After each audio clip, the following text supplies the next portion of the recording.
Zoran Janković, farmacevtski playboy, je spet v novicah. A se spomnite par mesecev nazaj, ko je bil Zoki obtožen, da je zahteval spolne protiusluge v zameno za zaposlitev neke farmacevtke v ljubljanski lekarni? Spomnite? To je popolna neresnica. Nikoli od nikogar nisem zahteval nobenih protiuslug, ne denarnih, ne spolnih. Tako dan potem, ko so ga na magistratu že tretjič obiskali kriminalisti, pravi ljubljanski župan Zoran Janković. Ja. To ni edina zgodba, ki povezuje Zokija s farmacijo. Očitno ima fetiš na farmacevtke. Zakaj, boste rekli? Vas zanima? Ja, bom pokazal. Po vsem tem, ko je pred 6 leti upravno sodišče županu Zoranu Jankoviću in njegovim uradnikom preprečilo, da bi se v Ljubljani odkrižali zasebne lekarne Bitenc, je tu nov poskus. Na cesto bi radi spravili 8 zaposlenih in to brez vsakršnih strokovnih argumentov.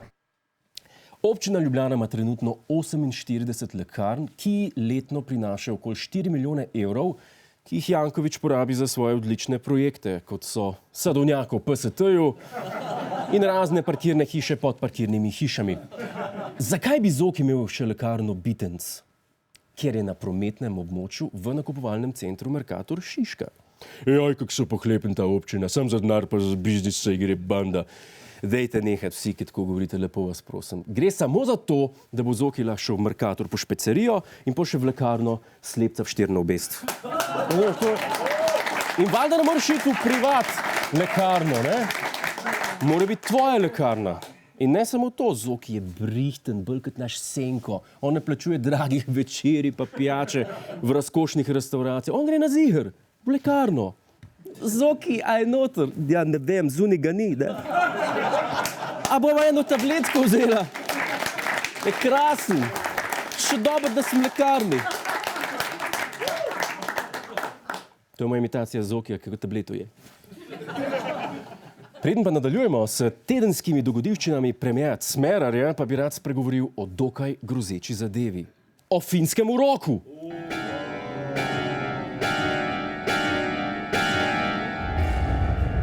Zdaj je pa šlo budžet za pol sezone.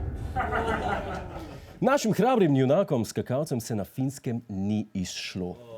Žal, in glede na pretekle neuspehe slovenskih skakalcev na Finskem, lahko sklepamo, da gre očitno za urok finskega izvora.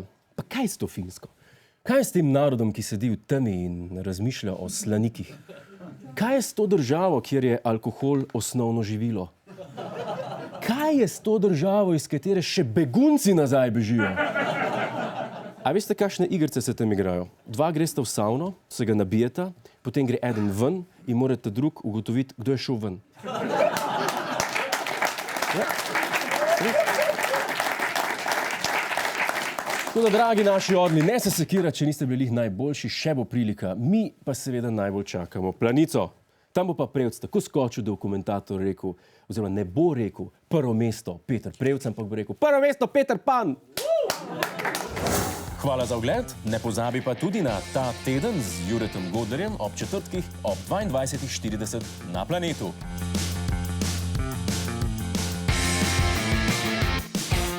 Hej tujec! Polajkaj nas na Facebooku, posledi nas na Twitterju in naroči se na naš YouTube kanal.